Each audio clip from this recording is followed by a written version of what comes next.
Hello everyone. In this video, I'll show you how you can get Udemy courses always on 499. Okay, so for example, I have just logged in my account and I went to like let's say any course. Okay,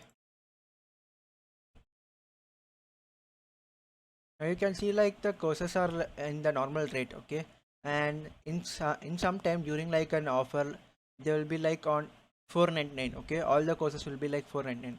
In this video, I'll show you how you can buy in that same rate always. Okay, anytime you can buy the course on 499. Okay, now you can see like it's in the normal rate, and there's a I'll provide a link in the description. Okay, just go, click that link and open it. Okay, now you can see like uh, we have got that offer, so I'll go through the same course. That's like we went into like machine learning development, data science, machine learning,